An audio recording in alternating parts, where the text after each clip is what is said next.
Hello, my name is Kameron Holness, and I am a member of the Iota Chi Sigma alumni chapter of Sigma Gamma Rho Sorority Incorporated. And today we will be reading The People Remember by E.B. Zoboi. The people remember when it first happened. It was on a day and on a night, during a rainy season and a dry season, while celebrating a wedding and embracing a new baby, while sending a loved one into the arms of the ancestors, and while welcoming a stranger into the warmth of the village. The people remember that it happened during a time of war. The Ashanti and the Fulani, the Empire of Mali, the Hausa and Igbo, as well as the Congo, the Yoruba and the Akan, the Empire of Songhai, the Kingdom of the Dahomey, the Mende and the Fan, are all where the people used to call home. While telling stories under the star-speckled sky about memories of the ancestors watching from way up high, the people remember that it was an uncle and a father, a daughter and a cousin, an entire family, and a whole village that vanished under that great big African sun. The chiefs and the kings, the betrayers and the traitors, for gold, copper, and iron, sold the people in this time of war. The people remember the ropes that bound them on wrists and ankles. They walked to the shore for days and nights through tears and shouts. The people remember this was a time of war. The men with the guns, skinned like a pale sun, the men with the whips, the men on the ships, watched the people leave their land, never to return as their bare feet left footprints in the sand. There in the bellies of rocking boats, they curled their bodies, singing and praying to faraway gods who maybe, just maybe, could help them fly, could help them float. Some stayed, some jumped, thinking that home was somewhere deep beneath the wide ocean, and maybe, just maybe, she was their mother. Mommy Water, they called her. They landed on the shores of South Carolina and Virginia, Hispaniola and Brazil. Some met their new masters while others escaped towards the hills. In search of freedom, the Hausa and Fulani, Mende and Fan, found a common language, a new word for home. In the land of the free, home of the brave, if only this new God was the one who saves the people from the fields of cotton and sugarcane under that great big American sun. The Ashanti and the Fulani, the Empire of Mali, the Hausa and Igbo, as well as the Congo, the Yoruba and Akan, the Empire of Songhai, the King of the Dahomey, the Mende and the Fan. The people remember they were now all one.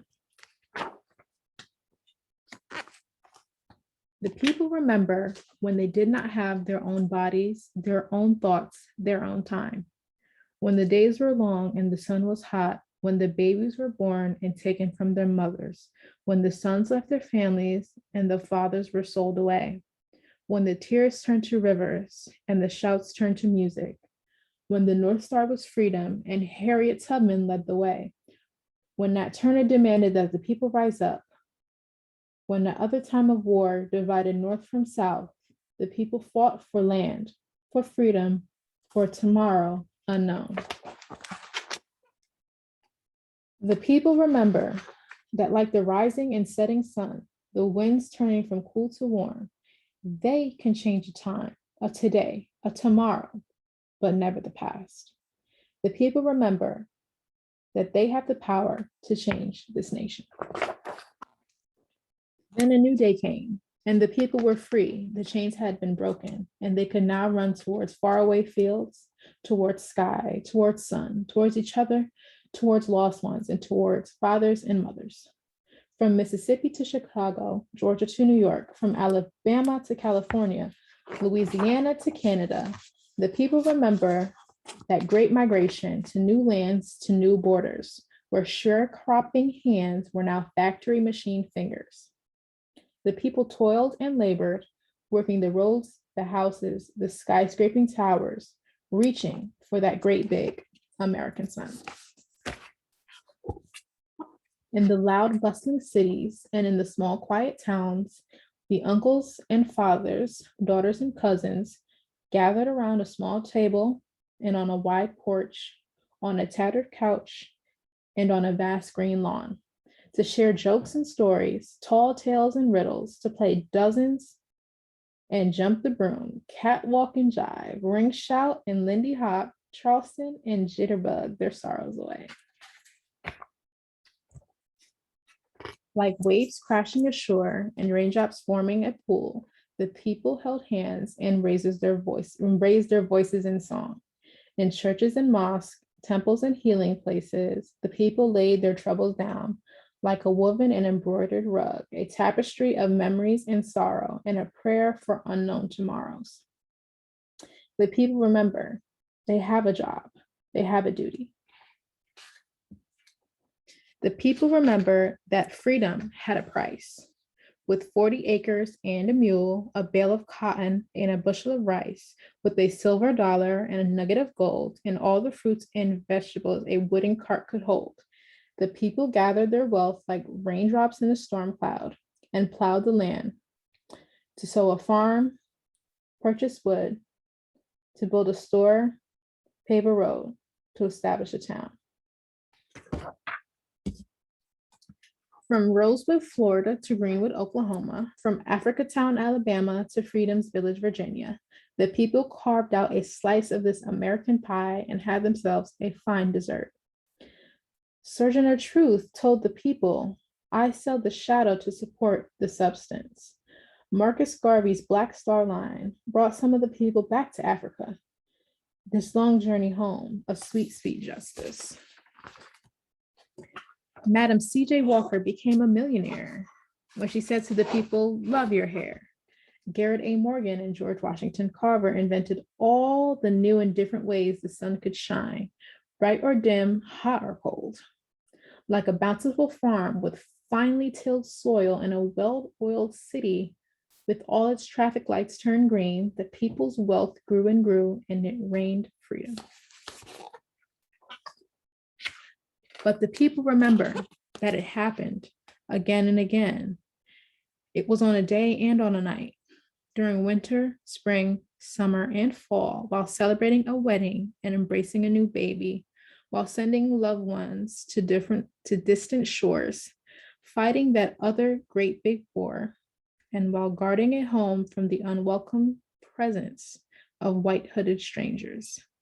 The people remember that it happened again and again. From Birmingham to Little Rock, Selma to Memphis, the people grew weary of the low-hanging strange fruit, lynched fathers and mothers, sons and daughters cut from those mighty tree branches, that they were like the arms of ancestors, like the ship, like the ocean, like the land itself, holding, bearing, protecting. The people remember all those strange, bittersweet fruit whose seeds were buried deep beneath the earth to sprout, to bloom, and to return home soon.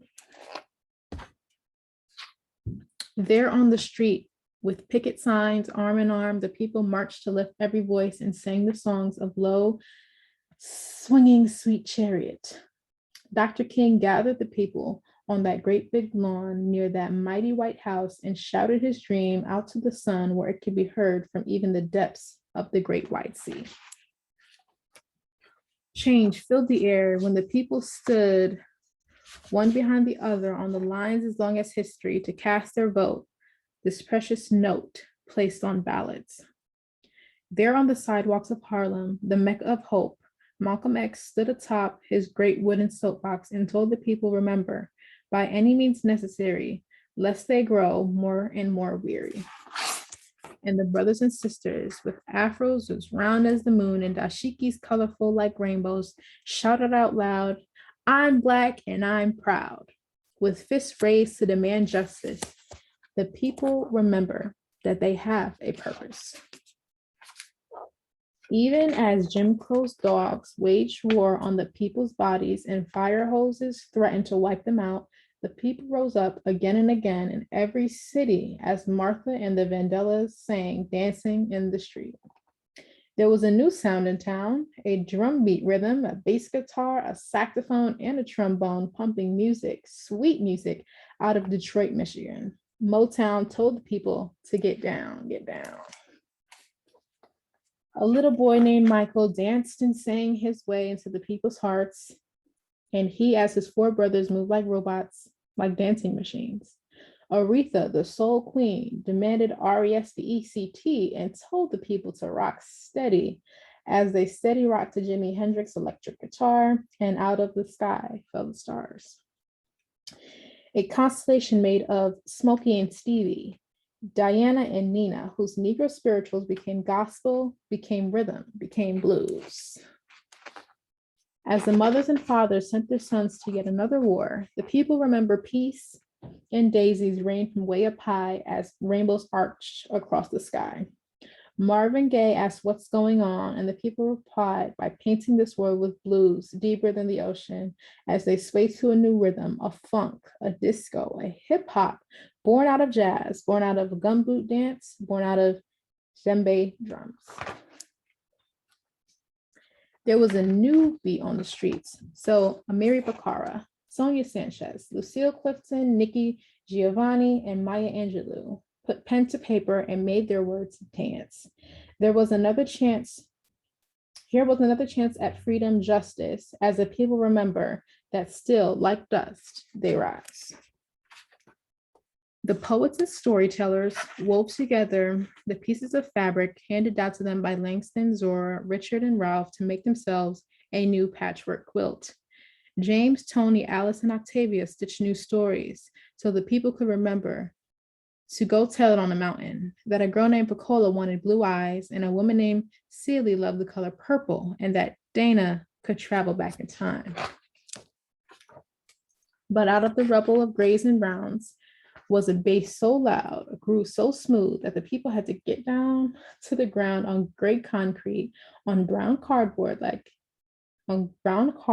as the disc jockey scratched a vinyl record, turning the beat upside down and downside up, sideways, backwards, and forward. The people rapped the words as they took apart the beat to dance along the jagged breaks.